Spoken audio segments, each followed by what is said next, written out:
ಒಂದು ತರಗತಿಗೆ ಸ್ವಾಗತ.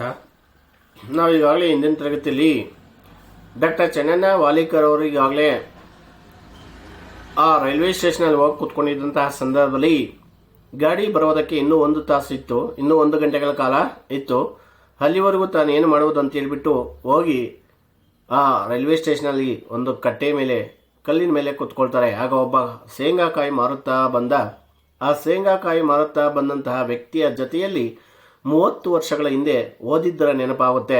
ಯಾರು? ಡಾಕ್ಟರ್ ಚೆನ್ನಣ್ಣ ವಾಲಿಕರ್ ಅವರು. ಆಗ ಕೂಡಲೇ ಅವನನ್ನು ಗುರುತು ಹಿಡಿದು ಮಾತನಾಡಿಸ್ತಾರೆ. ಅವನು ಸಹ ಇವನನ್ನು ಗುರುತು ಹಿಡಿದು ಮಾತನಾಡಿಸಿ ಗಾಡಿ ಬರುವ ತನಕ ಬಾಲ್ಯದ ಗೆಳೆಯರಿಬ್ಬರೂ ಸಹ ಮಾತನಾಡ್ತಾ ಕುಳಿತುಕೊಳ್ತಾರೆ. ಆಗ ಶೇಂಗಾಕಾಯಿ ಮಾರತಕ್ಕಂಥವನು ಎಲ್ಲಿ ದಂಧ ಎಲ್ಲಿ ಕೆಲಸ ಅಂತಕ್ಕಂಥ ಸಿಗದೇ ಇರುವುದಾಗಿ ಈ ಕಡಲೆಕಾಯಿ ಮಾರತಕ್ಕಂಥ ಒಂದು ಕೆಲಸವನ್ನು ಹಿಡಿದುಕೊಂಡಿರುವುದಾಗಿ ತಿಳಿಸ್ತಾನೆ. ದಿನಕ್ಕೆ 50ರಿಂದ 60 ರೂಪಾಯಿಗಳು ಸಂಪಾದನೆ ಅಂತಕ್ಕಂಥ ಸಿಗುತ್ತೆ ಅಂತ ಹೇಳ್ಬಿಟ್ಟು ಆ ಶೇಂಗಾ ಮಾರುವವನು ಡಾಕ್ಟರ್ ಚೆನ್ನಣ್ಣ ವಾಲಿಕರ್ ಅವರಿಗೆ ಮಾಹಿತಿಯನ್ನು ಕೊಡ್ತಾನೆ.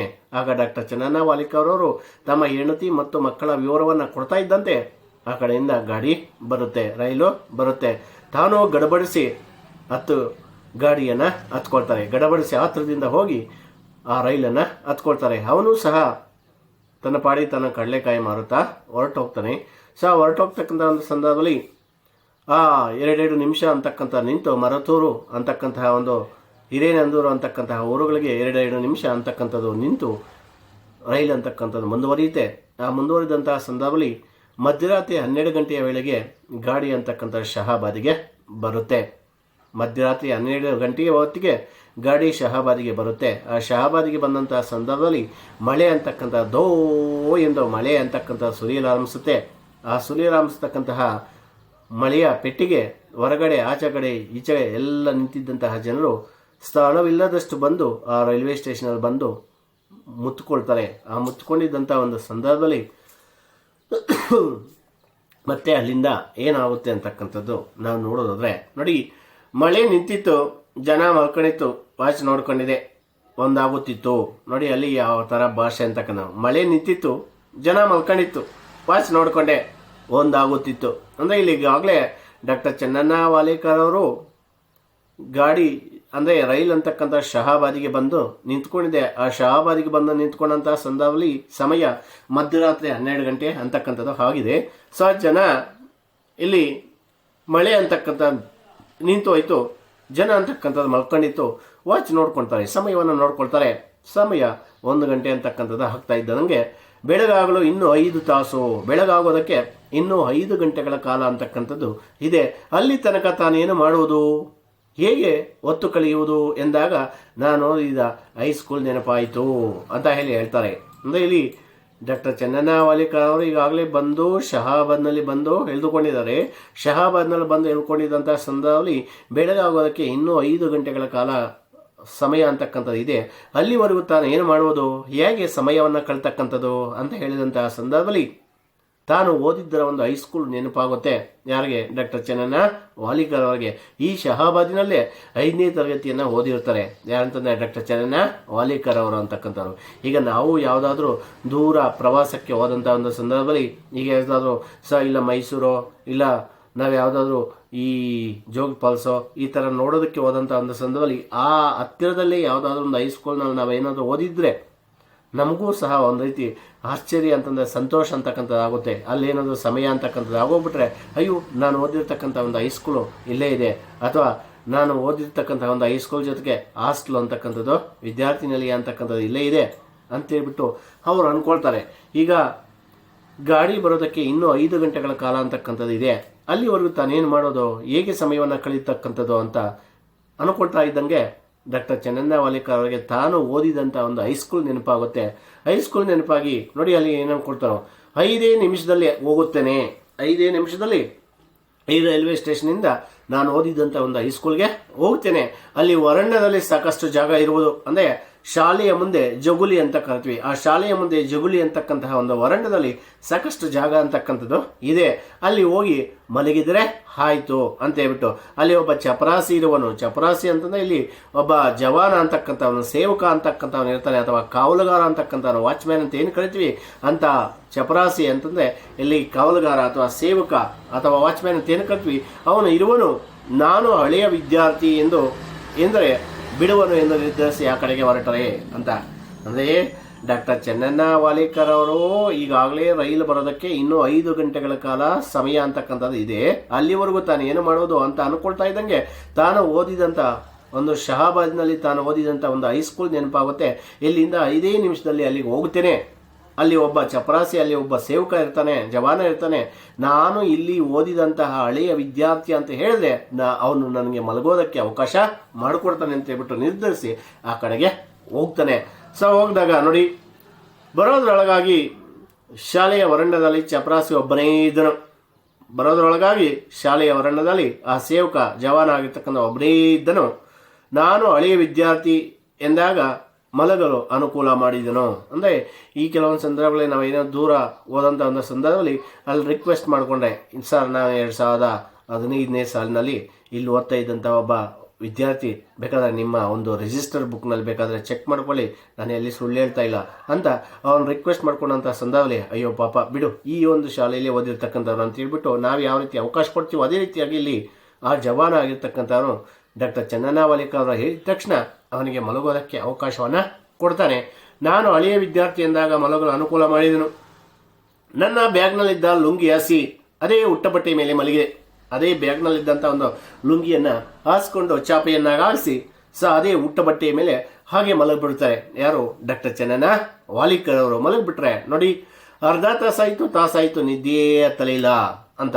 ಅಂದರೆ ಅರ್ಧ ಗಂಟೆ ಆಯಿತು ನಿದ್ದೆ ಅಂತಕ್ಕಂಥದ್ದೇ ಬರಲಿಲ್ಲ ಅಂತ. ಈಗ ಯಾವುದಾದ್ರೂ ಹೊಸ ಒಂದು ಜಾಗಗಳಿಗೆ ನಾವೇನಾದರೂ ಹೋಗ್ಬೇಕಾದ್ರೆ ಆ ಹೊಸ ಜಾಗಗಳಲ್ಲಿ ನಿದ್ದೆ ಅನ್ನೋದೇ ಹತ್ತೋದಿಲ್ಲ. ಅದೇ ನಾವು ಯಾವಾಗಲೂ ಮಲಗ್ತಕ್ಕಂಥ ಒಂದು ಜಾಗದಲ್ಲಿ ಇದ್ದಂಥ ಸಂದರ್ಭದಲ್ಲಿ ಆಟೋಮೆಟಿಕ್ ಆಗಿ ನಮಗೆ ನಿದ್ದೆ ಅಂತಕ್ಕಂಥದ್ದು ಅದೇ ಬಂದ್ಬಿಡುತ್ತೆ. ಅದೇ ಹೊಸ ಜಾಗಕ್ಕೆ ಹೋದಂಥ ಸಂದರ್ಭದಲ್ಲಿ ನಿದ್ದೆ ಅಂತಕ್ಕಂಥದ್ದು ಬರೋದಿಲ್ಲ. ಅಲ್ಲಿ ಈಗಾಗಲೇ ಆ ಶಾಲೆಯ ವರಂಡದಲ್ಲಿ ಮಲಗಿರ್ತಕ್ಕಂಥದ್ದು ಯಾರು? ಡಾಕ್ಟರ್ ಚೆನ್ನಣ್ಣ ವಾಲೇಕರ್ ಅವರು. ಅರ್ಧ ಗಂಟೆ ಆಗುತ್ತೆ ಅವರಿಗೆ ನಿದ್ದೆನೇ ಬರಲಿಲ್ಲ. ಆಗ ತಣ್ಣನೆಯ ಗಾಳಿ ಹೊಚ್ಚಿಕೊಳ್ಳಲು ಏನೂ ಇರಲಿಲ್ಲ. ತಂಪಾದಂತಹ ಒಂದು ಗಾಳಿ ಬೀಸ್ತಾ ಇದೆ, ಅದರ ಜೊತೆಗೆ ಹೊಚ್ಕೊಳ್ಳೋದಕ್ಕೆ ಏನೂ ಇಲ್ಲ. ತನ್ನ ಹತ್ರ ಇದ್ದಂತಹ ಲುಂಗಿಯನ್ನು ಕೆಳಗಡೆಗೆ ಚಾಪೆಯನ್ನಾಗಿಸಿ ಉಟ್ಟ ಬಟ್ಟೆ ಮೇಲೇ ಅವರು ಮಲಗಿಬಿಟ್ಟಿದ್ದಾರೆ. ಹಾಗಾಗಿ ಹೊಚ್ಚಿಕೊಳ್ಳಲು ಏನೂ ಇಲ್ಲ. ಕಣ್ಣಿಗೆ ನಿದ್ದೆ ಅಂತಕ್ಕಂಥದ್ದು ಬರಲಿಲ್ಲ. ಎದ್ದು ಕುಳಿತು ಅಂಗಳದ ಕಡೆಗೆ ನೋಡದೆ ನೋಡಿ, ಯಾವಾಗ ಅವರಿಗೆ ಅರ್ಧ ತಾಸಾಯಿತು, ಅರ್ಧ ಗಂಟೆ ಆಯಿತು ಅವರಿಗೆ ನಿದ್ದೆನೇ ಬರಲಿಲ್ಲ. ಕಾರಣ ತಣ್ಣನೆಯ ಗಾಳಿ, ತಂಪಾದ ಗಾಳಿ ಬೀಸ್ತಾ ಇದೆ, ಅದರ ಜೊತೆಗೆ ಹೊಚ್ಚಿಕೊಳ್ಳಲು ಏನೂ ಸಹ ಇರಲಿಲ್ಲ. ಹಾಗಾಗಿ ಅವರು ನಿದ್ದೆ ಮಾಡದೆ ಎದ್ದು ಕುಳಿತುಕೊಳ್ತಾರೆ. ಎದ್ದು ಕುತ್ಕೊಂಡು ಅಂಗಳದ ಕಡೆಗೆ ನೋಡ್ತಾರೆ. ಅಂಗಳ ಅಂತಂದ್ರೆ ಇಲ್ಲಿ ಆಟದ ಮೈದಾನದ ಕಡೆಗೆ ನೋಡ್ತಾರೆ. ಆ ಮೈದಾನದ ಕಡೆಗೆ ನೋಡಬೇಕಾದ್ರೆ ಹಿಂದೆ ಇಲ್ಲಿ ಆಟ ಆಡಿದ, ಹುಲ್ಲು ಕಿತ್ತಿದ, ಜೇಂಡ ಏರಿಸಿದ, ಕ್ಲಾಸ್ಗಳಿಲ್ದಾಗ ಹೊರಗಡೆ ಬಿಸಿಲು ಕಾಸಲು ಕುಳಿತ ಒಂದೊಂದು ಸ್ಥಳಗಳನ್ನು ನೋಡುತ್ತಿದ್ದಂತೆ ನಾನು ಸಂಮೋಹನಕ್ಕೆ ಒಳಗಾದೆ ಅಂತ. ಅಂದರೆ ಯಾವಾಗ ಅವರಿಗೆ ನಿದ್ದೆನೇ ಬರಲಿಲ್ವೋ ಆಗ ಅವರ ಗಮನ ಯಾವ ಕಡೆ ಹೋಗುತ್ತೆ ಅಂತಂದರೆ ಅಂಗಳದ ಕಡೆಗೆ ಹೋಗುತ್ತೆ. ಆಟದ ಮೈದಾನದ ಕಡೆಗೆ ಹೋಗ್ದಾಗಂಥ ಸಂದರ್ಭದಲ್ಲಿ ಅವರಿಗೆ ಈಗ ಎಲ್ಲ ರೀಕಾಲ್ ಆಗ್ತಾ ಇದೆ, ರಿಮೆಂಬರ್ ಆಗ್ತಾ ಇದೆ. ಏನು ಹಿಂದೆ ತಾನು ಅಲ್ಲಿ ಏನೇನು ಮಾಡಿದಾರೋ ಆ ಎಲ್ಲ ಒಂದು ನೆನಪುಗಳು ಅಂತಕ್ಕಂಥದ್ದು ಈಗ ಅವರಿಗೆ ಮಳೆಯಂತೆ ಸುರಿತೊಳ್ತಾ ಇದ್ದೇವೆ. ಏನಂತ? ಹಿಂದೆ ಇಲ್ಲಿ ಆಟ ಆಡಿದ, ಅದರ ಜೊತೆಗೆ ಇಲ್ಲಿ ಹುಲ್ಲು ಕಿತ್ತಿದ ಅಂತ. ಈ ಒಂದು ಹೈಸ್ಕೂಲ್ನಲ್ಲಿದ್ದಂಥ ಒಂದು ಸಂದರ್ಭದಲ್ಲಿ ಏನು ಪಿ ಟಿ ಮಾಸ್ಟರ್ ಅಂತ ಕರಿತೀವಿ, ಆ ಪಿ ಟಿ ಮಾಸ್ಟರ್ ಎಲ್ಲನೂ ನಮ್ಮ ಕೈಲಿ ಮಾಡಿಸಿರ್ತಾರೆ ಕೆಲವೊಂದು ಸಂದರ್ಭಗಳಲ್ಲಿ. ಈಗ ಎಕ್ಸಾಂಪಲ್ ಇಲ್ಲಿ ಆಟ ಆಡಿರ್ತಕ್ಕಂಥದ್ದು, ಇಲ್ಲಿ ಕಬಡ್ಡಿ ಆಡ್ತಾ ಇರ್ತಕ್ಕಂಥದ್ದಾಗಲಿ ಅಥವಾ ಖೋ ಆಡ್ತಾ ಇರ್ತಕ್ಕಂಥದ್ದಾಗಲಿ. ಈಗ ನೀವು ಈಗ ತಾನೇ SSLC ಪಾಸ್ ಆಗಿದ್ದೀರಾ, SSLC ಪಾಸ್ ಆಗಿ ಪ್ರಥಮ ಬೇಸಿಗೆ ಬಂದು ಸೇರಿದ್ದೀರಾ. ಇನ್ನು ಆಫ್ಟರ್ 5 ಇಯರ್ಸ್ ಆದಮೇಲೆನೂ ಸಹ ನೀವು ನಿಮ್ಮ ಹೈಸ್ಕೂಲ್ಗೆ ಹೋಗಲೇಬೇಕಾಗುತ್ತೆ. ಯಾವುದಕ್ಕಂತಂದರೆ ಈ ಕನ್ನಡ ಮೀಡಿಯಂ ಅಥವಾ ರೂರಲ್ ಅಂತಕ್ಕಂತಹ ಒಂದು ಸರ್ಟಿಫಿಕೇಟ್ಸ್ನ ಏನಾದರೂ ನೀವು ಬರ್ಸ್ಕೊಳ್ಬೇಕಾದ್ರೆ ಇನ್ನು 5 ವರ್ಷ ಇಲ್ಲ 10 ವರ್ಷ ಆದ್ರೂ ನೀವು ಅದೇ ಹೈಸ್ಕೂಲ್ಗೆ ಹೋಗಬೇಕಾಗುತ್ತೆ. ಅಂತಹ ಸಂದರ್ಭ ಈಗೇನು ಅನ್ಸಲ್ಲ, ಯಾಕಂದರೆ ಈಗ ತಾನೇ ಪಾಸಾಗಿ ಬಂದಿದ್ದೀರಾ. ಇನ್ನು 5 ವರ್ಷ 10 ವರ್ಷ ಆದಮೇಲೆ ನೀವೇನಾದರೂ ಆ ಒಂದು ಸ್ಕೂಲಿಗೆ ಹೋಗಿ ಯಾವುದಾದ್ರೂ ಒಂದು ಪತ್ರವನ್ನು ಬರ್ಸ್ಕೊಂಡು ಹೋಗ್ಬೇಕಾದ್ರೆ ಅಂತಹ ಸಂದರ್ಭ ನೀವು ಏನು ಹೋಗಿ ಆ ಹೆಜ್ಜೆಯನ್ನು ಇಟ್ಟಂಗೆ ಯಾವುದು ಆ ಒಂದು ಸ್ಕೂಲಿನ ಒಂದು ಮೈದಾನದಲ್ಲಿ ನೀವು ಹೆಜ್ಜೆ ಇಡ್ತಾ ಇದ್ದಂಗೆ ನಿಮಗೆಲ್ಲ ರೀಕಾಲ್ ಆಗಿಬಿಡುತ್ತೆ. ಏನಂತ? ನೀನು ಅಲ್ಲಿ ಕಬಡ್ಡಿ ಆಡ್ತಾ ಇದ್ದಂಥದ್ದು, ಅದರ ಜೊತೆಗೆ ಅಲ್ಲಿ ಖೋ ಆಡ್ತಾ ಇದ್ದಂಥದ್ದು, ಪಿ ಟಿ ಮಾಡ್ತಕ್ಕಂಥ ಸಂದರ್ಭದಲ್ಲಿ ಬಂದು ಇಲ್ಲಿ ಈ ರೀತಿ ಹಾಕಿರ್ತಕ್ಕಂಥದ್ದು, ಅದಕ್ಕೆ ಚಪ್ಪಾಳೆಗೆ ಕೆನ್ನೆಗಳಿಗೆ ಹಾಕಿರ್ತಕ್ಕಂಥ ಏಟುಗಳು ತಿಂದಿರ್ತಕ್ಕಂಥದ್ದು, ಅದರ ಜೊತೆಗೆ ಕೆಲವೊಂದು ಸಂದರ್ಭಗಳಲ್ಲಿ ಹುಲ್ಲು ಕಿತ್ತಿರಿಸ್ತಾರೆ, ಹುಲ್ಲು ಕಿತ್ತಿರ್ತಕ್ಕಂಥದ್ದು. ಇನ್ನೂ ಕೆಲವೊಂದು ಸಂದರ್ಭದಲ್ಲಿ ಜೇಂಡ ಜೇಂಡ ಅಂತಂದ್ರೆ ಬಾವುಟವನ್ನ ಏರಿಸ್ತಾ ಇದ್ದಂಥದ್ದು. ಅದ್ರ ಜೊತೆಗೆ ತರಗತಿಗಳು ಇಲ್ಲದೇ ಇದ್ದಂತಹ ಒಂದು ಸಂದರ್ಭದಲ್ಲಿ ಬಿಸಿಲು ಕಾಯಿಸೋದಕ್ಕೆ ಹೋಗ್ತಾ ಇದ್ದಂತಹ ಒಂದೊಂದು ಸ್ಥಳಗಳನ್ನ ನೋಡುತ್ತಿದ್ದಂತೆಯೇ ಅಲ್ಲಿ ನಾನು ಸಂಮೋಹನಕ್ಕೆ ಒಳಗಾದೆ ಅಂತಂದ್ರೆ ಇಲ್ಲಿ ಅತಿಶಯವಾದಂತಹ ಮೋಹಕ್ಕೆ ಒಳಗಾದೆ, ನನ್ನನ್ನು ನಾನೇ ಮೈಮರೆತು ಬಿಟ್ಟೆ ಅಂತ ಇಲ್ಲಿ ಹೇಳ್ತಾ ಇದ್ದಾರೆ. ಯಾರು? ಡಾಕ್ಟರ್ ಚೆನ್ನಣ್ಣ ವಾಲಿಕರ್ ಅವರು. ಅಂದ್ರೆ ಡಾಕ್ಟರ್ ಚೆನ್ನಣ್ಣ ವಾಲಿಕರ್ ಅವರು ತಾನು ಓದಿದಂತಹ ಒಂದು ಹೈಸ್ಕೂಲ್ನ ನೆನಪಾಗಿ, ಶಹಾಬಾದ್ನಲ್ಲಿದ್ದಂಥ ಹೈಸ್ಕೂಲ್ನ ನೆನಪಾಗಿ ಅಲ್ಲಿಗೆ ಬರ್ತಾರೆ. ಅಲ್ಲಿಗೆ ಬಂದಂತಹ ಸಂದರ್ಭದಲ್ಲಿ ಕಾವಲುಗಾರ ಒಬ್ಬನೇ ಇರ್ತಾನೆ. ನಾನು ಇಲ್ಲಿ ಹಳೆಯ ವಿದ್ಯಾರ್ಥಿ ಅಂತ ಹೇಳಿದ ತಕ್ಷಣ ಅವನಿಗೆ ಮಲಗೋದಕ್ಕೆ ಅವಕಾಶ ಮಾಡಿಕೊಡ್ತಾನೆ. ಆದರೆ ತಾನು ಬ್ಯಾಗ್ನಲ್ಲಿ ತಂದಿದ್ದಂತಹ ಲುಂಗಿಯನ್ನು ಹಾಸಿ ಉಟ್ಟ ಬಟ್ಟೆಯ ಮೇಲೆ ಅವರು ಅಲ್ಲಿಯೇ ಮಲಗ್ತಾರೆ. ಆದರೆ ಅಲ್ಲಿ ತಂಪಾದಂತಹ ಗಾಳಿ ಬೀಸ್ತಾ ಇದೆ, ಅದರ ಜೊತೆಗೆ ಹೊಚ್ಚಿಕೊಳ್ಳಲು ಏನೂ ಇರಲಿಲ್ಲ. ಹಾಗಾಗಿ ತಾಸಾಯಿತು, ಅರ್ಧ ತಾಸಾಯಿತು, ನಿದ್ದೆಯೇ ಬರಲಿಲ್ಲ. ಆಗ ಅವರ ಗಮನ ಕೂಡಲೇ ಮೈದಾನದ ಕಡೆಗೆ ಹೋಗುತ್ತೆ. ಮೈದಾನದ ಕಡೆಗೆ ಹೋದಂತಹ ಸಂದರ್ಭದಲ್ಲಿ ಹಿಂದೆ ಅಲ್ಲಿ ಆಟ ಆಡಿದ, ಹುಲ್ಲು ಕಿತ್ತಿದ, ಬಾವುಟವನ್ನು ಏರಿಸಿದ ಮತ್ತು ತರಗತಿಗಳು ಇಲ್ಲದೇ ಇರತಕ್ಕಂತಹ ಸಂದರ್ಭದಲ್ಲಿ ಬಿಸಿಲು ಕಾಯಿಸೋದಕ್ಕೆ ಹೋಗ್ತಾ ಇದ್ದಂತಹ ಒಂದೊಂದು ಘಟನೆಗಳನ್ನು ನೆನಪಿಸ್ಕೊಂಡು ಅವರು ಅತಿಶಯವಾದಂತಹ ಮೋಹಕ್ಕೆ ಒಳಗಾಗ್ತಾರೆ ಅಥವಾ ಆಶ್ಚರ್ಯಕ್ಕೆ ಒಳಗಾಗ್ತಾರೆ, ತನ್ನಂತಾನೇ ಮೈ ಬರೆತು ಬಿಡ್ತಾರೆ. ಈ ರೀತಿ ಇರಬೇಕಾದ್ರೆ ಗಮನಿಸಿ, ಮತ್ತೆ ಇವರ ಗಮನ ಯಾವ ಕಡೆಗೆ ಹೋಗುತ್ತೆ? ಈಗಾಗಲೇ ಆಟದ ಮೈದಾನದ ಕಡೆಗೆ ಹೋಯಿತು ಲೇಖಕರ ಒಂದು ಗಮನ ಅಂತಕ್ಕಂಥದ್ದು. ಈಗ ಮತ್ತೆ ಅವರ ಒಂದು ಗಮನ ಅಂತಕ್ಕಂಥದ್ದು ಕಾರ್ಯಕ್ರಮಗಳು ನಡೆಸುತ್ತಿದ್ದಂತಹ ವೇದಿಕೆ ಕಡೆಗೆ ಮನಸ್ಸು ಹೋಯಿತು. ಈಗ ಒಂದು ನೋಡಿದ್ದು ಯಾವುದು ಅಂತಂದ್ರೆ ಅವರ ಒಂದು ಗಮನ ಅಂತಕ್ಕಂಥದ್ದು ಆಟದ ಮೈದಾನದ ಕಡೆಗೆ ಹೋಯಿತು. ಅಲ್ಲಿ ಹಿಂದೆ ಅಲ್ಲಿ ಆಟ ಆಡಿರ್ತಕ್ಕಂಥದ್ದು, ಅದರ ಜೊತೆಗೆ ಹುಲ್ಲು ಕಿತ್ತಿರ್ತಕ್ಕಂಥದ್ದು, ಅದರ ಜೊತೆಗೆ ಬಾವುಟವನ್ನ ಏರಿಸ್ತಾ ಇದ್ದಂಥದ್ದು, ಅದರ ಜೊತೆಗೆ ತರಗತಿಗಳು ಇಲ್ಲದೇ ಇರತಕ್ಕಂತಹ ಸಂದರ್ಭದಲ್ಲಿ ಬಿಸಿಲು ಕಾಯಿಸೋದಕ್ಕೆ ಹೋಗ್ತಾ ಇದ್ದಂತಹ ಒಂದೊಂದು ಸ್ಥಳಗಳನ್ನು ನೋಡುತ್ತಿದ್ದಂತೆ ಅವರು ಅತಿಶಯವಾದಂತಹ ಮೋಹಕ್ಕೆ ಒಳಗಾಗ್ತಾರೆ, ತನ್ನಂತಾನೇ ಮೈ ಮರೆತು ಬಿಡ್ತಾರೆ. ಈಗ ಅವರ ಒಂದು ಗಮನ ಅಂತಕ್ಕಂಥದ್ದು ಕಾರ್ಯಕ್ರಮಗಳು ನಡೆಸ್ತಾ ಇದ್ದಂತಹ ಒಂದು ವೇದಿಕೆ ಕಡೆಗೆ ಹೋಗುತ್ತೆ. ಕಾರ್ಯಕ್ರಮಗಳು ನಡೆಸ್ತಾ ಇದ್ದಂತಹ ವೇದಿಕೆ ಕಡೆಗೆ ಅವರ ಮನಸ್ಸು ಅಂತಕ್ಕಂಥದ್ದು ಹೋಗುತ್ತೆ. ಆಗ ಮತ್ತೆ ಅವ್ರಿಗೆ ಏನು ನೆನಪಾಗುತ್ತೆ ನೋಡಿ, ಗಮನಿಸಿ. ನಾನು ಅರಳಿದ್ದು ಅಲ್ಲೇ ಅನಿಸಿತು, ನಾನು ನಿಜವಾಗಿಯೂ ಸಹ ಬೆಳೆದಿದ್ದು ಅಂತಕ್ಕಂಥದ್ದು ಅಲ್ಲೇ ಅನಿಸುತ್ತೆ ಅವರಿಗೆ, ಡಾಕ್ಟರ್ ಚೆನ್ನಣ್ಣ ವಾಲಿಕರ್ ಅವರಿಗೆ. ಕಾರಣ, ನಾನು 7ನೇ ವರ್ಗದಲ್ಲಿದ್ದಾಗ ಏಕಪಾತ್ರ ಅಭಿನಯ ಮಾಡೋನೆಂದಾಗ ಕಮಿಟಿಯವರು ನಿರಾಕರಿಸಿದ್ದಕ್ಕೆ ನೋವುಗೊಂಡ ನೆನಪಾಯಿತು.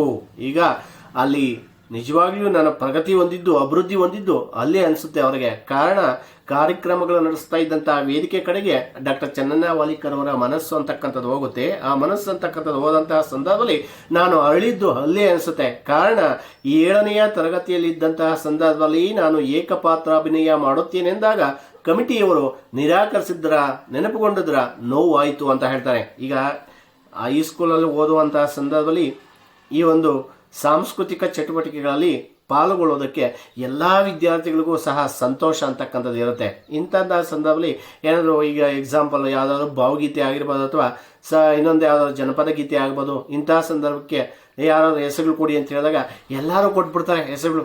ಎಲ್ಲರೂ ಕೊಟ್ಟಂಥ ಒಂದು ಸಂದರ್ಭದಲ್ಲಿ ಕೆಲವರು ಮಾತ್ರ ಆಯ್ಕೆ ಮಾಡ್ಕೊಳ್ತಾರೆ. ಅಂತಹ ಸಂದರ್ಭದಲ್ಲಿ ಈಗ ನಾವು ಹೆಸರನ್ನ ಕೊಡೋದಕ್ಕೆ ಹೋದಂಥ ಸಂದರ್ಭದಲ್ಲಿ ಹೆಸರು ಕೊಡಿಸ್ಕೊಂಡ್ರೆ ಪರವಾಗಿಲ್ಲ, ಇಲ್ಲ ಅಂತಂದರೆ ಮಕ್ಕಳು ಹೋಗ ನಮ್ಮ ಕೊಡ್ತಾ ಇದ್ರೆ ಕೊಡ್ಸ್ಕೊತಾನೆ ಇಲ್ಲ ಅಂತ ಹೇಳ್ಬಿಟ್ಟು ಒಳಗೊಳಗೆ ಬೈಕೊಂಡು ಬರ್ತಾರೆ. ಕಾರಣ, ಈಗ ಹೆಸರನ್ನ ಬರ್ಸ್ಕೊಂಡು ಸರಿ ನಿಂಗೆ ನೆಕ್ಸ್ಟ್ ಟೈಮ್ ಅವಕಾಶ ಕೊಡ್ತೀವಿ ಅಂತ ಹೇಳ್ಬಿಟ್ಟು ಏನಾದರೂ ಒಂದು ರಿಕ್ವೆಸ್ಟ್ ಮಾಡಿದ್ರೆ ಪರವಾಗಿಲ್ಲ, ಬೇಡ ಹೋಗಿ ನೀನು ಅಂತ ಹೇಳ್ಬಿಟ್ಟು ಬೈದು ಬಿಟ್ರೆ ಒಳಗಡೆ ಒಂಥರ ನೋವು ಆಗುತ್ತೆ. ನೋಡಿ, ನಾನು ಚೆನ್ನಾಗಿ ಆಡ್ತೀನಿ ಅಂತಂದ್ರು ನನ್ನನ್ನು ಸೆಲೆಕ್ಟ್ ಮಾಡಲಿಲ್ವಲ್ಲ ಇವರು ಅಂತ ಹೇಳ್ಬಿಟ್ಟು. ಅದನ್ನೇ ಇಲ್ಲಿ ಡಾಕ್ಟರ್ ಚೆನ್ನಣ್ಣ ವಾಲಿಕರ್ ಅವರಿಗೆ 7ನೇ ತರಗತಿಯಲ್ಲಿ ಇದ್ದಂತಹ ಸಂದರ್ಭದಲ್ಲಿ ಏಕಪಾತ್ರ ಅಭಿನಯ ಮಾಡುತ್ತೇನೆಂದಾಗ ಕಮಿಟಿಯವರು ನೀನು ಬೇಡ ಅಂತ ಹೇಳ್ಬಿಟ್ಟು ನಿರಾಕರಿಸಿದ್ರ, ನೆನಪುಗೊಂಡಿದ್ರ, ನೋವು ಆಗುತ್ತೆ ಅವರಿಗೆ. ಅನಂತರ 8ನೇ ವರ್ಗದಲ್ಲಿದ್ದಾಗ, 8ನೇ ತರಗತಿಯಲ್ಲಿದ್ದಾಗ ಅಲ್ಲಿ ಭಾಷಣ, ಲೇಖನ, ಭಾವಗೀತೆ ಸ್ಪರ್ಧೆಗಳಲ್ಲಿ ಬಹುಮಾನ ಪಡೆದಿದ್ರ ನೆನಪಾಯಿತು. 7ನೇ ತರಗತಿಯಲ್ಲಿದ್ದಂತಹ ಸಂದರ್ಭದಲ್ಲಿ ಏಕಪಾತ್ರ ಅಭಿನಯ ಮಾಡುತ್ತೇನೆಂದಾಗ ಕಮಿಟಿಯವರು ನಿರಾಕರಿಸಿದ್ದಕ್ಕೆ ನೋವುಗೊಂಡಿದ್ರ ನೆನಪಾಗುತ್ತೆ. ಇನ್ನು 8ನೇ ತರಗತಿಯಲ್ಲಿ ಇದ್ದಂತಹ ಸಂದರ್ಭದಲ್ಲಿ ಅವರಿಗೆ ಭಾಷಣ ಅಂತಕ್ಕಂಥದ್ದು, ಲೇಖನ ಅಂತಕ್ಕಂಥದ್ದು, ಭಾವಗೀತೆ ಮತ್ತು ಸ್ಪರ್ಧೆಗಳಲ್ಲಿ ಬಹುಮಾನ ಪಡೆದಿದ್ದರ ಒಂದು ನೆನಪು ಅಂತಕ್ಕಂಥದ್ದು ಆಗುತ್ತೆ ಡಾಕ್ಟರ್ ಚೆನ್ನಣ್ಣ ವಾಲಿಕರ್ ಅವರಿಗೆ. ಆಗ ನಮ್ಮ ಶಾಲೆಗೆ ಬಂದ ಹಾಸ್ಯ ಋಷಿ ಅಂದರೆ ತಮಾಷೆಯನ್ನು ಮಾಡ್ತಕ್ಕಂತಹ ಋಷಿ ಬೀಚಿ ಕವಿಗಳು ಆಗಿರ್ತಕ್ಕಂಥದ್ದು ಪ್ರಕೃತಿ ಕವಿ ಕಾವ್ಯಾನಂದ, ಜನಪದ ಗಾರಡಿಗ ಬೇಂದ್ರೆ ಮುಂತಾದವರು ಕಾವ್ಯ ಮತ್ತು ಜೀವನ ತರಂಗಗಳನ್ನೆಬ್ಬಿಸಿದರ ನೆನಪಾಯಿತು. ಅದರ ಜೊತೆಗೆ ಸೂಡಿ, ಲಾಲಾ ಶೆಟ್ಟಿ, ದೇಶಪಾಂಡೆ ಇಲ್ಲಿ ಗುರುಗಳು ನನ್ನ ಓರೆಕೋರೆಗಳನ್ನು ತಿದ್ದಿದ್ರು ಅಂತ.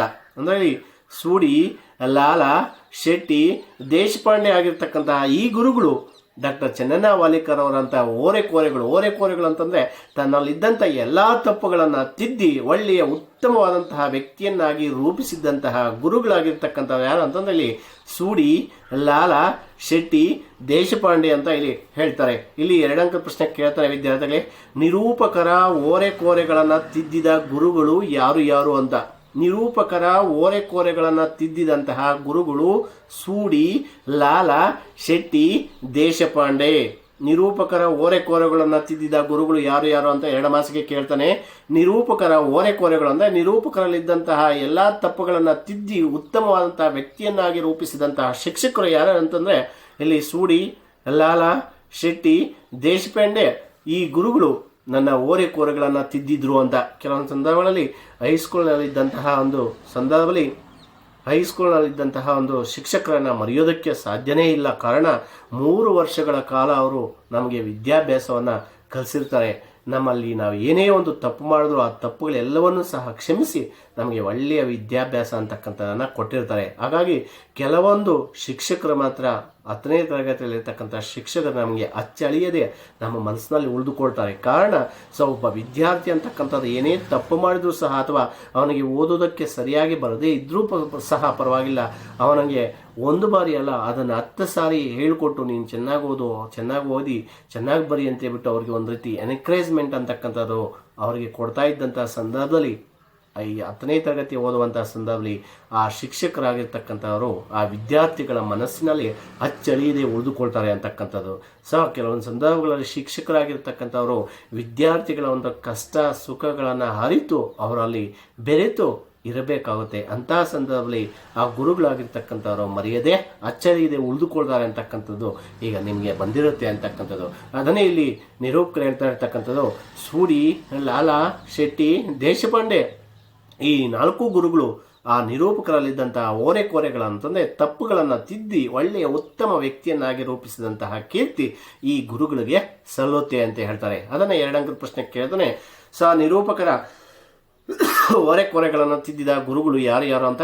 ನಿರೂಪಕರ ಓರೆಕೋರೆಗಳನ್ನು ತಿದ್ದಿದಂತಹ ಗುರುಗಳು ಇಲ್ಲಿ ಸೂಡಿ, ಲಾಲ, ಶೆಟ್ಟಿ, ದೇಶಪಾಂಡೆ ಅಂತ ನಾವು ಕರಿತೀವಿ.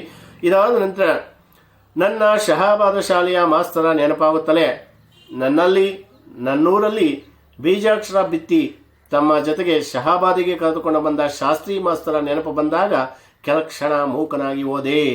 ಈಗ ಆ ಶಾಸ್ತ್ರಿ ಮಾಸ್ತರ ಅಂತಂದರೆ ನನ್ನ ಊರಿನಲ್ಲಿ ಅಂದರೆ ಶಹಾಬಾದಿನ ಅಲ್ಲಿ ಶಾಲೆಯ ಶಾಸ್ತ್ರಿ ಮಾಸ್ತರ ನೆನಪು ಅಂತಕ್ಕಂಥದ್ದು ಈಗ ಬರುತ್ತೆ ಅವರಿಗೆ. ಈಗ ಒಂದೊಂದು ನೆನಪೇ ಅಂತಕ್ಕಂಥದ್ದು ಬರ್ತಾ ಇದೆ.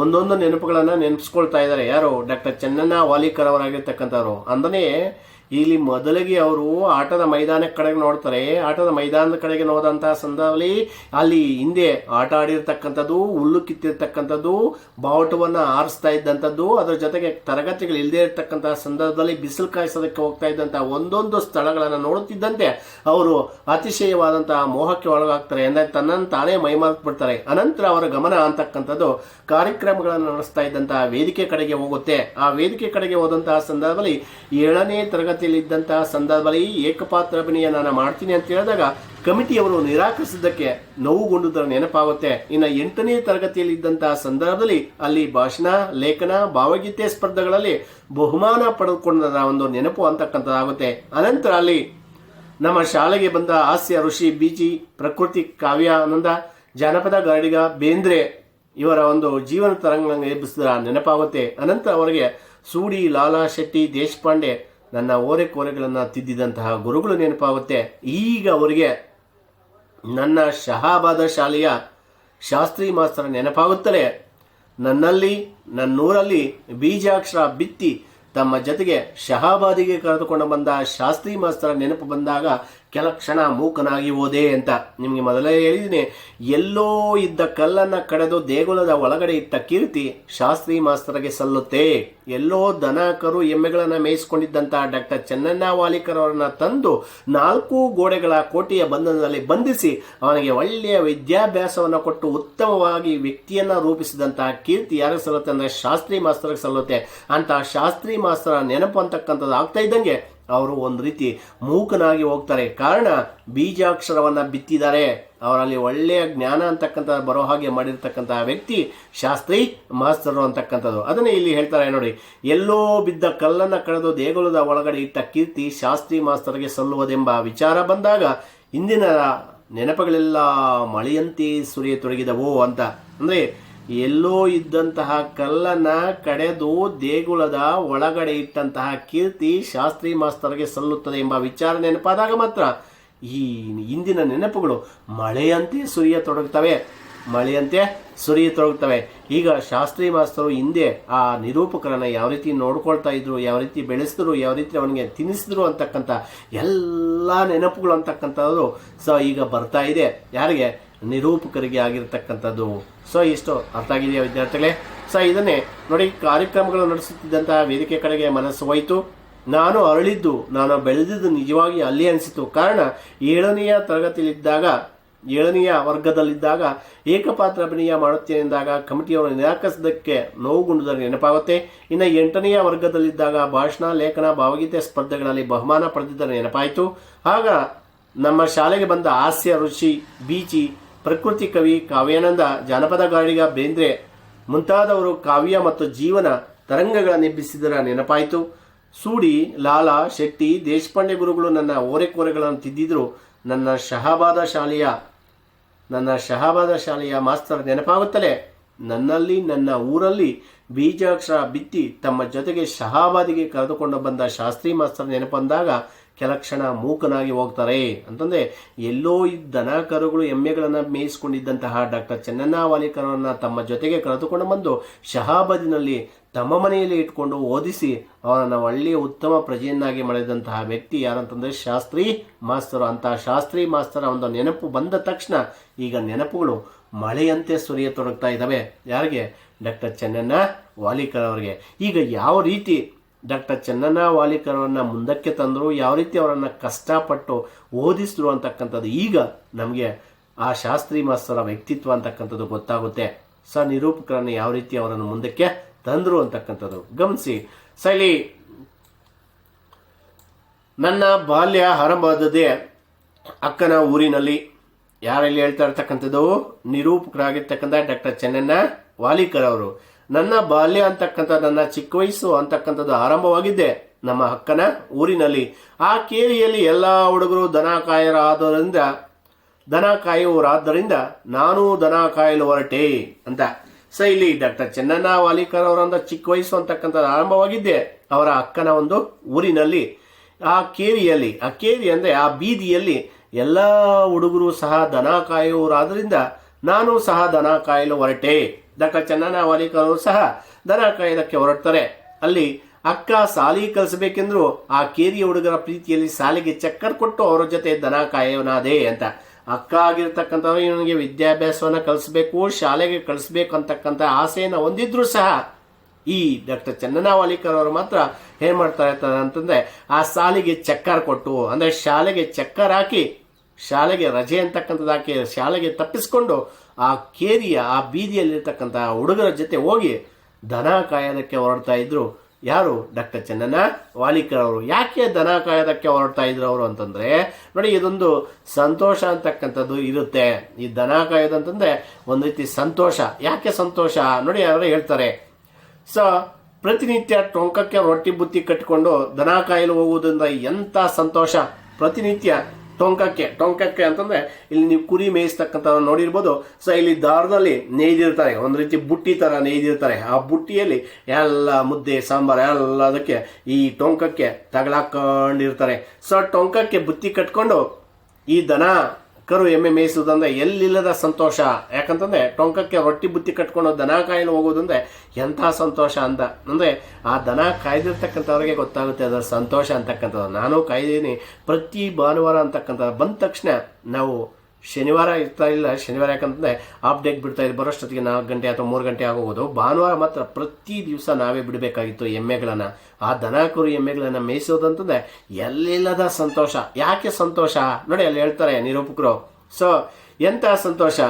ಹಳ್ಳ, ಹೊಳೆ, ಕೆರೆ, ಬಾವಿ, ಗಿಡ, ಮರ, ಬಳ್ಳಿ, ಬೆಟ್ಟ, ಗುಡ್ಡ, ಹಣ್ಣು ಹಂಪಲಗಳ ಮಧ್ಯೆ ಬೋರುಳು ಹಿಡಿಯುತ್ತಾ ಪೀಪಿ ಊದುತ್ತಾ ಕೃಷ್ಣಂತೆ ಹುಡುಗಿರ ಜೊತೆ ಕಣ್ಣಾ ಮುಚ್ಚಾಳೆ, ಬಳಿ ಚಕ್ರಾಟ, ಕೋಲಂಬಗುಳ್ಳಿ, ಲೋಳೋಡ್ ತಿಮ್ಮಯ್ಯ ಆಟ ಆಡುವುದಂದ್ರೆ ಎಲ್ಲಿಲ್ಲದ ಇಗ್ಗು ಅಂತ ಹೇಳ್ತಾರೆ. ಅಂದರೆ ಇಲ್ಲಿ ಯಾಕೆ ಆ ನಿರೂಪಕರಿಗೆ ಡಾಕ್ಟರ್ ಚನ್ನಣ್ಣ ವಾಲಿಕರ್ ಅವರಿಗೆ ದನ ಕಾಯ್ದಂದ್ರೆ ಅಷ್ಟೊಂದು ಸಂತೋಷ ಅಂದರೆ ಇಲ್ಲಿ ಹಳ್ಳ, ಕೊಳ್ಳ, ಬೆಟ್ಟ, ಗುಡ್ಡ, ಹಣ್ಣು ಹಂಪಲುಗಳು ಅಂತ.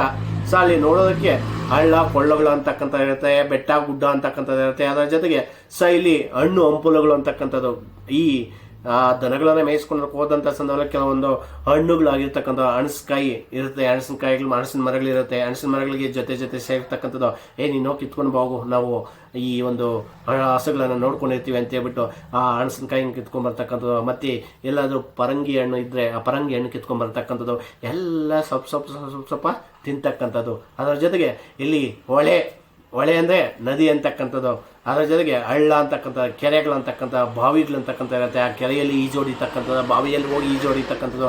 ಆ ಕೆರೆಗಳಲ್ಲಿರ್ತಕ್ಕಂತಹ ಯಾವುದಾದ್ರೂ ಒಂದು ಪಕ್ಷಿಗಳು ಅಂತಕ್ಕಂಥದ್ದು ಅವುಗಳನ್ನು ಹಿಡ್ಕೊಂಬರ್ತಕ್ಕಂಥದ್ದು. ಅದರ ಜೊತೆಗೆ ಬೆಟ್ಟ, ಗುಡ್ಡ, ಹಣ್ಣು ಹಂಪಲುಗಳು ತಿಂತಾ ಇರ್ತಕ್ಕಂಥದ್ದು. ಅದರ ಜೊತೆಗೆ ನೇರಳೆ ಹಣ್ಣು ಅಂತಕ್ಕಂಥ ಸಿಗುತ್ತೆ, ಮಾವನೆ ಹಣ್ಣು ಅಂತ ಸಿಗುತ್ತೆ, ಹಲಸಿನ ಹಣ್ಣು ಅಂತಕ್ಕಂಥ ಸಿಗುತ್ತೆ.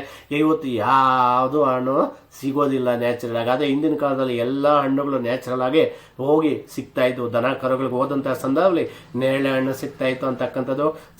ಚೇಪೆ ಹಣ್ಣು, ಪೇರ್ಲೆ ಹಣ್ಣು ಅಂತಕ್ಕಂಥದ್ದು ಸಿಗ್ತಾ ಇತ್ತು ಅಂತಕ್ಕಂಥದ್ದು. ಅದ್ರ ಜೊತೆಗೆ ಈ ಹಲಸಿನ ಹಣ್ಣು ಅಂತಕ್ಕಂಥದ್ದು ಸಿಗ್ತಾ ಇತ್ತು. ಅದನ್ನೇ ಇಲ್ಲಿ ಹಳ್ಳ, ಕೊಳ್ಳ, ಬೆಟ್ಟ, ಗುಡ್ಡ, ಹಣ್ಣು ಹಂಪಲುಗಳು ಅಂತಕ್ಕಂಥದ್ದು ಹಿಡಿಯುತ್ತಾ ಪೀಪಿ ಊದುತ್ತಾ ಕೃಷ್ಣಂತೆ ಹುಡುಗಿಯರ ಜೊತೆ ಕಣ್ಣಾ ಮುಚ್ಚಾಲೆ. ಅದರ ಜೊತೆಗೆ ಬಿಳಿ ಚಕ್ರಾಟ ಅಂತಕ್ಕಂಥದ್ದು ಒಂದು ರೀತಿ ನಿಮ್ಮ ಮೊದಲಲ್ಲೇ ಹೇಳಿದ್ದೀನಿ ಪೀಠಿಕೆಯಲ್ಲಿದ್ದಂತಹ ಸಂದರ್ಭದಲ್ಲಿ ಯಾವ್ಯಾವ ಆಟಗಳನ್ನು ಯಾವ ರೀತಿ ಆಡ್ತಾರೆ ಅಂತಕ್ಕಂಥದ್ದು. ಅದ್ರ ಜೊತೆಗೆ ಕೋಲಂಬಗುಳ್ಳಿ ಅಂತಂದರೆ ಇದು ಒಂದು ರೀತಿ ತೆಲುಗಲ್ಲಿ ಜಿಲ್ಲಾ ಕಟ್ಟೆ ಅಂತ ಹೇಳ್ತಾರೆ ನೋಡಿ, ಅದನ್ನು ಆಡಿಸ್ತಕ್ಕಂಥದ್ದು. ಅದರ ಜೊತೆಗೆ ಲೋಳೋಡ್ ತಿಮ್ಮಯ್ಯ ಆಟ ಆಡೋದಂದರೆ ಎಲ್ಲಿಲ್ಲದ ಒಂದು ಇಗ್ಗು, ಎಲ್ಲಿಲ್ಲದ ಒಂದು ಸಂತೋಷ. ಯಾಕಂದರೆ ದನಗಳನ್ನು ಮೇಯಿಸಲು ಎಲ್ಲೋ ಬಿಟ್ಟು ಎಲ್ಲೋ ಆಡುತ್ತಾ ಸಂಜೆ ಹಾಡುತ್ತಾ ಕುಣಿಯುತ್ತಾ ಮನೆಗೆ ದನವಾಗಿ ಪಕ್ಷಿಯಾಗಿ ಬರೋದೊಂದು ನಮ್ಮ ಪಾಲಿಗೆ ನಿತ್ಯ ಹಬ್ಬವಾಗಿರುತ್ತಾ ಇತ್ತು. ಇಂಥ ಮಹಾಸುಖ ಬಿಡಬಾರದು, ಜೀವನದುದ್ದಕ್ಕೂ ದನ ಕಾಯ್ತಾ ಇರಬೇಕೆಂದು ನಿರ್ಧರಿಸ್ತಾರೆ ಯಾರು? ಡಾಕ್ಟರ್ ಚನ್ನಣ್ಣ ವಾಲಿಕರ್ ಅವರು. ಯಾಕೆ ಅವರಿಗೆ ದನ ಕಾಯ್ದು ಹೋಗುವಂತೆ ಅಷ್ಟು ಸಂತೋಷ ಅಂತಂದರೆ ಇಲ್ಲಿ ಹಳ್ಳ, ಕೊಳ್ಳ, ಬೆಟ್ಟ, ಗುಡ್ಡ, ಹಣ್ಣು ಹಂಪಲುಗಳ ಜೊತೆ ಬೋರುಳ್ಳು ಹಿಡಿಯುತ್ತಾ. ಬೋರುಳ್ಳು ಅಂತಂದರೆ ಇಲ್ಲಿ ಈ ಒಂದು ರೀತಿ ನಗಾರಿ ಹುಳು ಅಂತ ಕರಿತೀವಿ, ಜೀರಂಗಿ ಅಂತ ಕರಿತೀವಿ ತೆಲುಗಲ್ಲಿ. ಈ ನಗಾರಿ ಹುಳು ಇದನ್ನು ಇಡ್ತಕ್ಕಂಥದ್ದು. ಇದನ್ನು ಇಟ್ಕೊಂಬಿಟ್ಟು ಒಂದು ಬೆಂಕಿಪಟ್ಟಣ, ಆ ಬೆಂಕಿಪಟ್ಟಣದಲ್ಲಿ ಒಂದು ಸ್ವಲ್ಪ ಸೊಪ್ಪನ್ನು ಹಾಕ್ಬಿಟ್ಟು ಮೊಟ್ಟೆಗಳನ್ನು ಇಡಿಸ್ತಕ್ಕಂಥದ್ದು. ಆ ಮೊಟ್ಟೆಗಳನ್ನು ಇಡಿಸ್ತಕ್ಕಂಥ ಪ್ರತಿ ದಿವಸ ಆ ಬೆಂಕಿಪಟ್ಟಣ ಸ್ವಪ್ಪನೇ ತೆಗೆದು ನೋಡಿ, ಇವತ್ತು ಮೊಟ್ಟೆ ಇಕ್ಬಿಟ್ಟಿದೆ ಅಂತ ಹೇಳ್ಬಿಟ್ಟು ಖುಷಿ ಪಡ್ತಕ್ಕಂಥದ್ದು. ಅನಂತರ ಇಲ್ಲಿ ಇದು ಸಣ್ಣ ಒಂದು ನಗಾರಿ ಹುಳು ಅಂತಕ್ಕಂಥ ಜೀರಂಗಿ ಅಂತ. ಇದು ಇನ್ನೊಂದು ಕೆಂಪು ಬಣ್ಣದ ಬರುತ್ತೆ ದೊಡ್ಡದು, ಅದನ್ನು ಹಿಡ್ಕೊಳ್ತಕ್ಕಂಥದ್ದು. ಅದು ಕುತ್ತಿಗೆಗೆ ದಾರವನ್ನು ಕಟ್ಬಿಟ್ಟು ಸಪುರ್ ಅಂತ ಬಿಡ್ತಕ್ಕಂಥದ್ದು. ಅದು ಹಾರಿ ಅದು ಸುಸ್ತಾಗಿ ಕೆಳಗೆ ಬಿದ್ದಂಥ ಸಂದರ್ಭದಲ್ಲಿ ಇದು ಇಮ್ಮೂಗೆ ಏಪಿಂದಿ ಅಂತ ಹೇಳ್ಬಿಟ್ಟು ತೆಲುಗಲ್ಲಿ ಅಂದ್ಕೊಂಡು ಮತ್ತೆ ಅದನ್ನು ಬಿಟ್ಬಿಡ್ತಕ್ಕಂಥದ್ದು. ಈ ರೀತಿಯಾದಂಥ ಒಂದು ಆಟಗಳನ್ನು ಆಡ್ತಾ ಇರ್ತಕ್ಕಂಥದ್ದು ನಿತ್ಯ ಇವರ ಪಾಲಿಗೆ ಹಬ್ಬ ಆಗಿರ್ತಾ ಇತ್ತು. ಅದಕ್ಕೆ ಇವರು ಜೀವನದುದ್ದಕ್ಕೂ ಇಂಥ ಮಹಾ ಸುಖ ಅಂತಕ್ಕಂಥದ್ದು ಬಿಡಬಾರದು, ಇಂಥ ಸಂತೋಷ ಬಿಡಬಾರದು, ಜೀವನದುದ್ದಕ್ಕೂ ದನ ಕಾಯುತ್ತಲೇ ಇರಬೇಕು ಅಂತ ನಿರ್ಧರಿಸ್ತಾರೆ ಯಾರು? ಡಾಕ್ಟರ್ ಚನ್ನಣ್ಣ ವಾಲಿಕರ್ ಅವರು. ಯಾಕೆ ಇವರಿಗೆ ದನ ಕಾಯಲು ಹೋಗೋದ್ರಿಂದ ಇಂಥ ಸಂತೋಷ ಅಂತಂದ್ರೆ ಇಲ್ಲಿ ಹಳ್ಳ, ಕೊಳ್ಳ, ಬೆಟ್ಟ, ಗುಡ್ಡ, ಹಣ್ಣು ಹಂಪಲು ಹಿಡಿಯುತ್ತಾ ಪೀಪಿ ಊದುತ್ತಾ ಕೃಷ್ಣತೆ ಹುಡುಗಿರ ಜೊತೆ ಕಣ್ಣಾ ಮುಚ್ಚಾಲೆ ಹಾಡುತ್ತಾ ಕೋಲಂಬಗುಳ್ಳಿ ಲೋಳೋಡ್ ತಿಮ್ಮಯ್ಯ ಆಟ ಆಡೋದಂದ್ರೆ ಎಲ್ಲಿಲ್ಲದ ಸಂತೋಷ. ಯಾಕಂದರೆ ಎಲ್ಲೋ ದನಗಳನ್ನು ಮೇಯಿಸಲು ಬಿಟ್ಟು ಮತ್ತೆಲ್ಲಿಯೋ ಆಡುತ್ತಾ ಸಂಜೆ ದನವಾಗಿ ಪಕ್ಷಿಯಾಗಿ ಬರುವುದೊಂದು ನಮ್ಮ ಪಾಲಿಗೆ ನಿತ್ಯ ಹಬ್ಬವಾಗಿರ್ತಾ ಇತ್ತು. ಹಾಗಾಗಿ ಇಂಥ ಸುಖವನ್ನು ಬಿಡಬಾರ್ದು, ಇಂಥ ಸಂತೋಷವನ್ನು ಬಿಡಬಾರ್ದು, ಜೀವನದುದ್ದಕ್ಕೂ ನಾನು ದನ ಕಾಯೋನಾಗಿ ಇರಬೇಕು ಅಂತ ನಿರ್ಧರಿಸಿರ್ತಾರೆ. ಆದರೆ ಇವರ ಒಂದು ದಿಕ್ಕು ಅಂತಕ್ಕಂಥದ್ದು ಬದಲಾವಣೆ ಆಗುತ್ತೆ. ಯಾವ್ಯಾವ ರೀತಿ ಆಗುತ್ತೆ ಅಂತಕ್ಕಂಥ ನಾವು ನೋಡೋದಾದ್ರೆ ಇಲ್ಲಿ ಗಮನಿಸ್ಬೇಕು ನೀವು. ನಮ್ಮೂರಲ್ಲಿ ನಮ್ಮ ಅವನಿಗೆ ಹೊಸದಾಗಿ ಆರಂಭವಾದ ಸರ್ಕಾರಿ ಶಾಲೆಗೆ ಬಂದ ಶಾಸ್ತ್ರಿ ಮಾಸ್ತರಿಗೂ ಗೆಳೆತನವಾಯಿತು. ಅಂದರೆ ಆ ಡಾಕ್ಟರ್ ಚೆನ್ನಣ್ಣ ವಾಲಿಕರ್ ಅವರ ಅಕ್ಕನ ಊರಿನಲ್ಲಿ ಅವರ ಮಾವನಿಗೂ ಮತ್ತು ಹೊಸದಾಗಿ ಆರಂಭವಾದ ಸರ್ಕಾರಿ ಶಾಲೆಗೆ ಬಂದ ಶಾಸ್ತ್ರಿ ಮಾಸ್ತರಿಗೆ ಗೆಳೆತನ ಆಗುತ್ತೆ. ಡಾಕ್ಟರ್ ಚೆನ್ನಣ್ಣ ವಾಲಿಕರ್ ಅವರ ಮಾವನಿಗೂ ಮತ್ತು ಆ ಹೊಸದಾಗಿ ಬಂದಂತಹ ಶಾಸ್ತ್ರಿ ಮಾಸ್ತರ ಒಂದು ಶಾಲೆಗೆ ಬಂದಂತಹ ಶಾಸ್ತ್ರಿ ಮಾಸ್ತರಿಗೂ ಗೆಳೆತನ ಆಗತಕ್ಕಂಥದ್ದು ಆಗುತ್ತೆ. ಈ ಗೆಳೆತನದ ಗುರುತಿಗಾಗಿ ಅಕ್ಕನೂರಿನಲ್ಲಿ ದನ ಕಾಯುತ್ತಿದ್ದ ನನಗೆ ಸಾಲಿ ಕಲಿಸುವ ವಿಚಾರ ಶಾಸ್ತ್ರಿ ಮಾಸ್ತರು ವ್ಯಕ್ತಪಡಿಸಿದರು. ಯಾವಾಗ ಡಾಕ್ಟರ್ ಚೆನ್ನಣ್ಣ ವಾಲಿಕರ್ ಅವರ ಮಾವನಿಗೆ ಮತ್ತು ಆ ಊರಿಗೆ ಹೊಸದಾಗಿ ಬಂದಂತಹ ಶಾಸ್ತ್ರಿ ಮಾಸ್ತರಿಗೂ ಇಬ್ಬರಿಗೂ ಗೆಳೆತನ ಆಗುತ್ತೋ ಆಗ ಶಾಸ್ತ್ರಿ ಮಾಸ್ತರು ಇವನಿಗೆ ಯಾಕೆ ಸುಮ್ಮನೆ ದನ ಕಾಯೋದಕ್ಕೆ ಆಗ್ತೀರಾ, ಇವನಿಗೆ ವಿದ್ಯಾಭ್ಯಾಸವನ್ನು ಕೊಡಿಸಿ ಅಂತ ಹೇಳ್ಬಿಟ್ಟು ಶಾಲೆಗೆ ಕಳಿಸುವಂತಹ ವಿಚಾರವನ್ನು ವ್ಯಕ್ತಪಡಿಸ್ತಾರೆ.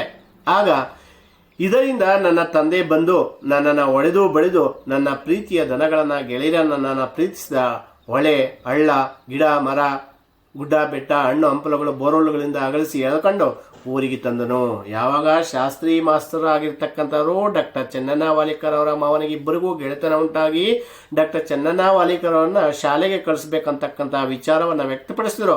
ಆಗ ಡಾಕ್ಟರ್ ಚೆನ್ನಣ್ಣ ವಾಲಿಕರ್ ಅವರ ತಂದೆ ಅವನನ್ನು ಒಡೆದು ಬಡಿದು ನನ್ನನ್ನು, ನನ್ನ ಪ್ರೀತಿಯ ದನಗಳನ್ನು, ಗೆಳೆಯರನ್ನ, ನಾನು ಪ್ರೀತಿಸಿದ ಹೊಳೆ, ಹಳ್ಳ, ಕೊಳ್ಳ, ಬೆಟ್ಟ, ಗುಡ್ಡ, ಹಣ್ಣು ಹಂಪಲುಗಳಿಂದ, ಬೋರುಳುಗಳಿಂದ ಅಗಲಿಸಿ ಅಂತಂದರೆ ಬಿಡಿಸಿ ಎಳೆದುಕೊಂಡು ಊರಿಗೆ ತರ್ತಾರೆ. ಆ ಊರಿಗೆ ತಂದ ಸಂದರ್ಭದಲ್ಲಿ ನೋಡಿ, ಇಲ್ಲಿ ತನಕ ಬಯಲು ಶಾಲೆಯಲ್ಲಿದ್ದ ನನಗೆ 4 ಗೋಡೆಗಳ ಕೋಟೆಯ ಬಂಧನದಲ್ಲಿ ಬಂಧಿಸಿಬಿಡ್ತಾರೆ. ಅಂದರೆ ಇಲ್ಲಿವರೆಗೂ ಅವನು ಬಯಲು ಶಾಲೆಯಲ್ಲಿ ಅಂತಂದರೆ ದನ ಕಾಯುತ್ತಾ ಕೇರಿಯಲ್ಲಿ ಕೇರಿಯಲ್ಲಿ ಅಂದರೆ ಅಕ್ಕನ ಊರಿನಲ್ಲಿದ್ದಂತಹ ಕೇರಿಯಲ್ಲಿ, ಬೀದಿಯಲ್ಲಿ ಎಲ್ಲರೂ ಸಹ ದನ ಕಾಯಲಾಗಿರೋದ್ರಿಂದ ಇವನು ಸಹ ದನ ಕಾಯೋದಕ್ಕೆ ಹೋಗ್ತಾನೆ. ದನ ಕಾಯೋದು ಅಂದರೆ ಎಲ್ಲಿಲ್ಲದ ಸಂತೋಷ. ಯಾಕೆ ಹಳ್ಳ, ಕೊಳ್ಳ, ಬೆಟ್ಟ, ಗುಡ್ಡ, ಹಣ್ಣು ಹಂಪಲುಗಳು, ಬೋರೋಳು ಹಿಡಿತಾ, ಪಿಪಿ ಊದುತ್ತಾ, ಕೃಷ್ಣಂತೆ ಕಣ್ಣ ಮುಚ್ಚಲು ಆಡುತ್ತಾ ನಮ್ಮ ಪಾಲಿಗೆ ನಿತ್ಯವಾಗಿ ಹಬ್ಬವಾಗಿರ್ತಾ ಇತ್ತು. ಅಂತಹ ಒಂದು ಬಯಲು ಶಾಲೆಯಲ್ಲಿದ್ದಂತಹ ಈ ಡಾಕ್ಟರ್ ಚೆನ್ನಣ್ಣ ವಾಲಿಕರ್ ಅವರನ್ನ ಈಗ ತಾನು ಪ್ರೀತಿಸುವಂತಹ ಹಳ್ಳ, ಕೊಳ್ಳ, ಬೆಟ್ಟ, ಗುಡ್ಡ, ಹಣ್ಣು ಹಂಪಲು, ಬೋರೋಳುಗಳಿಂದ ಅಗಲಿಸಿ ಬಿಡಿಸಿ ಎಳೆದುಕೊಂಡು ಬಂದು ತಂದು ಈಗ 4 ಗೋಡೆಗಳ ಕೋಟೆಯ ಬಂಧನದಲ್ಲಿ ಬಂಧಿಸಿಬಿಟ್ಟಿದ್ದಾರೆ. ಶಾಲೆಯಲ್ಲೇ ಆಗ್ಬೇಕಾದ್ರೆ ನೋಡಿ, ಯಾರೆಷ್ಟೇ ಇದು 3-4 ತಿಂಗಳವರೆಗೆ ನಾನು ಪಾಟಿ ಮೇಲೆ 1 ಅಕ್ಷರ ಬರೆಯದೆ ಸದಾ ನನ್ನ ದನದ ಬಳಗವನ್ನೇ ನೆನೀತಾ ಕುಳಿತೆ ಅಂತ ಕೆಲವು ಸಂದರ್ಭಗಳಲ್ಲಿ ನೀವು ನೋಡಬೇಕು. ಚಿಕ್ಕ ವಯಸ್ಸಿನಲ್ಲಿದ್ದಂತಹ ಸಂದರ್ಭದಲ್ಲಿ ಶಾಲೆಗೆ ಅಷ್ಟು ಸಲೀಸಾಗಿ ಹೋಗೋದಿಲ್ಲ ಮಕ್ಕಳು. ತುಂಬ ಕಿರುಕುಳವನ್ನೇ ಕೊಡ್ತಾರೆ.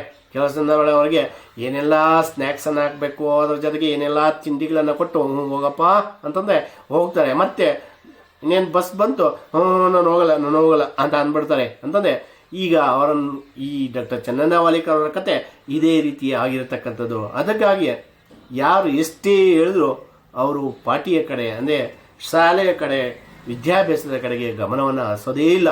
ಸದಾ ತನ್ನ ಗೆಳೆಯರನ್ನು ಅಂತಂದರೆ ಗೆಳೆಯರ ಸ್ನೇಹಿತರನ್ನೇ ನೆನೆಸ್ಕೊಂಡು ಅದ್ರ ಜೊತೆಗೆ ಹಳ್ಳ, ಕೊಳ್ಳ, ಬೆಟ್ಟ, ಗುಡ್ಡ, ಹಣ್ಣು ಹಂಪಲು, ಬೋರುಳು ಹಿಡಿಯುತ್ತಾ ಅದನ್ನೇ ನೆನೆಸ್ಕೊಂಡು ಕೂತ್ಕೊಂಡ್ಬಿಡ್ತಾರೆ. ಯಾರು? ಡಾಕ್ಟರ್ ಚೆನ್ನಣ್ಣ ವಾಲಿಕರ್ ಅವರು. ಆದರೆ ಈಗ ಅವರ ದಿಕ್ಕು ಅಂತಕ್ಕಂಥದ್ದು ಬದಲಾವಣೆ ಆಗುತ್ತೆ ಅಂತಕ್ಕಂಥದ್ದು. ಇಲ್ಲಿವರೆಗೂ ಇರಲಿ, ಮುಂದಿನ ತರಗತಿಯಲ್ಲಿ ಅಲ್ಲಿಂದ ಮುಂದುವರ್ಸೋಣ.